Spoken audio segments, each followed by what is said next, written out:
Hello ladies and gentlemen and welcome to the CWS. So this week was originally supposed to be this pay-per-view, but then the original footage got deleted. Then I was going to plan on doing something else, and then all of a sudden I realised that this show is 21 years old today, so I'm back doing this episode. So ladies and gentlemen, let's have a look at Heatwave 2000. So this show is taking place in Los Angeles, California, the first time ECW have emanated from Los Angeles at the Grand Olympic Auditorium.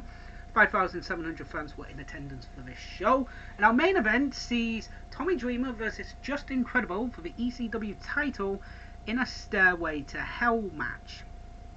No idea what wannabes are, but it should be entertaining, ladies and gentlemen. So our intro to the show was the Blue Boy, better known as Blue Meanie, talking to his lady friend, I don't know her name, and kicking some sand and beating some guy up on the beach. Then Sinister Minister comes out and basically talks about the pay-per-view and says that, you know, if you want hell, ECW's got you covered. So that's entertaining, guys. So after that we have Joe Gertner and Joey Styles welcoming us to the show and doing their promos and stuff. Cyrus comes out and basically gets into a war of words with him. It's always entertaining, guys, and basically beats up Cyrus and then gets escorted from the building.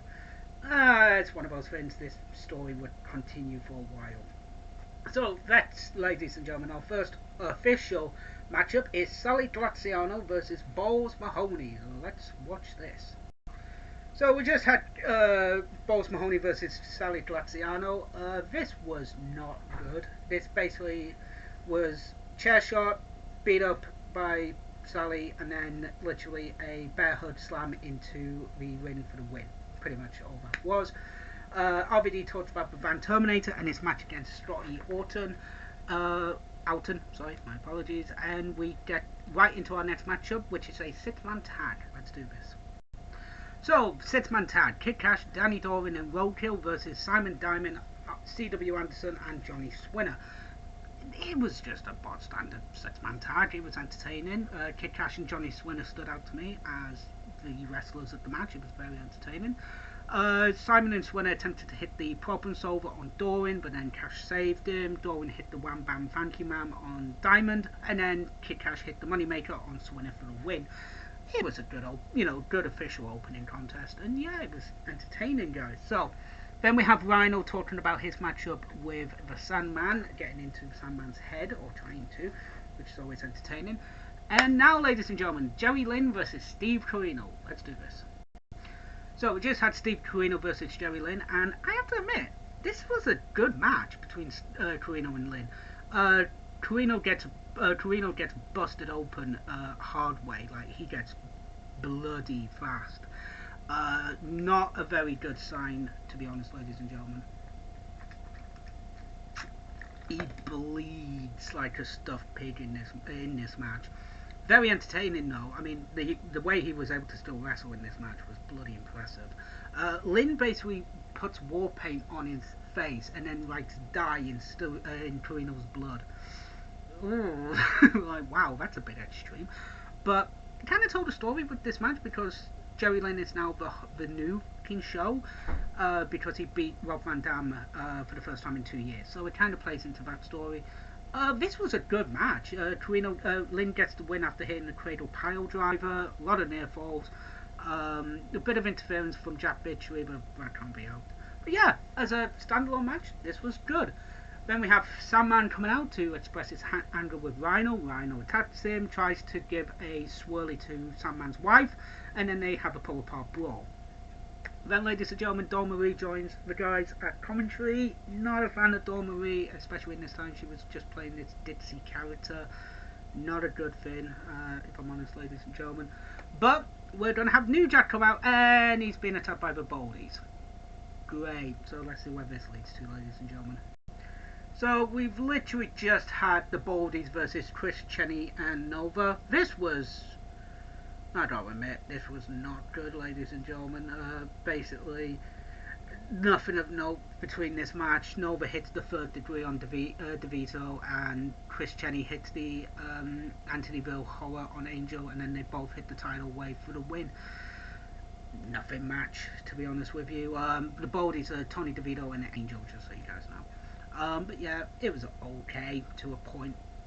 But next, ladies and gentlemen, Tommy Dreamer talks about the ECW title match with him and Just Incredible. So, you know, Tommy's always been a passionate promo, so it's always entertaining. Next up, ladies and gentlemen, we have Tajiri versus Little Guido versus Psychosis in a triple threat match. Let's watch this. So, we've just had the triple threat match, which was quickly turned into a fatal four-way, including Mikey Whiplack. But literally, he goes in about 3 minutes after Psychosis hits the cycle guillotine on him, and Guido picks up the pinfall. This was a good matchup when it was Tajiri, Guido, and Psychosis. The Mexican pronunciation is Psychosis. The American pronunciation is Psychosis. I will be going with Psychosis from now on, ladies and gentlemen, whenever there is a Psychosis match I watch. But these, you know, this is a triple threat match that these guys have done time and time again. It was good. Nothing wrong with this match. So it ends up being Tajiri and Psychosis Guido after Tajiri hits the German suplex on Psychosis. And then after some more back and forth, Tajiri hits the mist in Guido's face and a brainbuster on his chair for the win. Yeah, another good matchup. To be fair, if it involves anything with Tajiri, Guido and Psychosis, it's going to be a good matchup. Ladies and gentlemen, then we have Just Incredible saying if he will do whatever it takes to retain the championship in this matchup, which is always good. And now, guys, we have the Sandman versus Rhino for the TV title. Let's do this. So, we just had Rhino versus Sandman for the World TV title. This was... It wasn't bad, don't get me wrong, but it wasn't a match. It was basically just a fight, basically. Jab victory, Steve Corino interfere on Rhino's behalf. Spike Dudley comes out. Kane's victory. Sandman and Dudley hit a 3D on Corino. Rhino then tries to attempt a gore on Sandman, but he dodges it. Spike takes it, unfortunately. But Rhino just fucking pile drives Dudley from the apron onto an announce table, and basically Sandman tries to attempt a cane on grabs a cane, attempts to hit Rhino with a right Russian red sleeve, but then Rhino spikes him on the guardrail to retain the title with the Rhino spike. It was meh. It wasn't good, it was just meh. At the end of the day, it was just a match. We've got Joey Styles, Cyrus, and Don Marie talking, who's not actually said a fucking word since jumping onto fucking commentary since the Boldies match. So it's one of those things. But now we've got RVD versus Scotty Ayton. Let's watch this. So we just had Rob Van Dam versus Scotty Ayton. Scotty Ayton's been known as Scotty Riggs in WCW, if I recall. This was a good matchup, I have to admit. Nothing really of note in this match, just back and forth between the two men who have this feud going on. So this is just a joke, you know, Ayton's just a joke for TNN. Basically, Scotty takes a chair shot and then applies a clapper on RVD. Bill Alfonso distracts him, allowing RVD to move out of the clapper, so Anton applies one to Bill Alfonso. And RVD hits a Van Daminator, 5-star force smash, then debuts the Van Terminator, which is the springboard drop kick into the steel chair for the win. This was okay, it wasn't anything special, it was just it was an RVD return match and to get another win against Scotty Ayton, so it was a good matchup. So, ladies and gentlemen, our main event is Just Incredible versus Tommy Dreamer for the ECW World Championship. Let's do this. Hey guys, so we just had the Stairway to Hell match, Just Incredible versus Tommy Dreamer. So I just want to bring up the article because I found an article from Pro Wrestling Fandom. So obviously Rob Black purchased 6 front row tickets at ECW's annual summer pay-per-view Heatwave. The tickets were for the show were given to a parade of talent. The mission was to make it clear that they were on enemy turf. Beginning of the main event, the XPW guys donned the shirts emblazoned with the logo of their home company. Gaining the attention of security and Tommy Dreamer, security ejected the XPW crew. A brawl in the parking lot then broke out between the ring crew and the locker room, so it wasn't even the wrestlers, it was the ring crew. So the wrestlers were not involved. In the parking lot, several of the ECW wrestlers brutalized the ring crew in a street fight until, according to Bowles Mahoney, several of the ring crew members were left in pools of their own blood.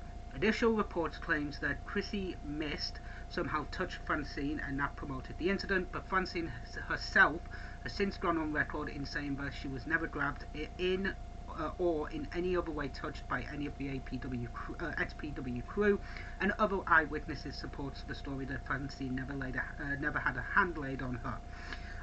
XPW were never acknowledged in the telecast, obviously, and the contingent were the Messiah, Kid Chaos, Supreme, Chrissy Mist, Humbless Jimmy, and Chris Cross. Just to tell you guys that I had found some information regarding that. The main event was... It was okay, but nothing really was wrong with it. It was Tommy Dreamer versus Just Incredible, so there was nothing to deal with it. Basically, Gorgeous George turns on Dreamer by hugging Francine, and then Jazz knocks both of them out. Credible hits That's Incredible on Jazz, then the barbed wire is brought in, a couple of moves on the barbed wire, and then Credible executes That's Incredible on Dreamer on the barbed wire to retain the belt. It was an okay, match, nothing really of interest, but it was entertaining to say the least. So, with that being said, what did I think of the show overall? Thumbs in the middle, aiming up on some things. I would say the best match of the night was the Steve Corino versus Jerry Lynn match. Definitely that was entertaining. Worst match of the night, I would probably go for Chris Checky and Nova versus the Boldies. That was just meh. It wasn't too bad, but it was just meh. So that is my personal thought. So, ladies and gentlemen, with Heatwave 2000 out of the way for episode 96 of the Classic Wrestling Series, where are we gonna go next? Not entirely sure, guys. I mean, so far we're having a lot of fun, but I don't know where we're gonna go. So, with that being said, thank you very much for watching this, and I will see you later on for Money in the Bank 2021, guys. So, with that being said, take care, be safe, and I will see you on Sunday. TTFN.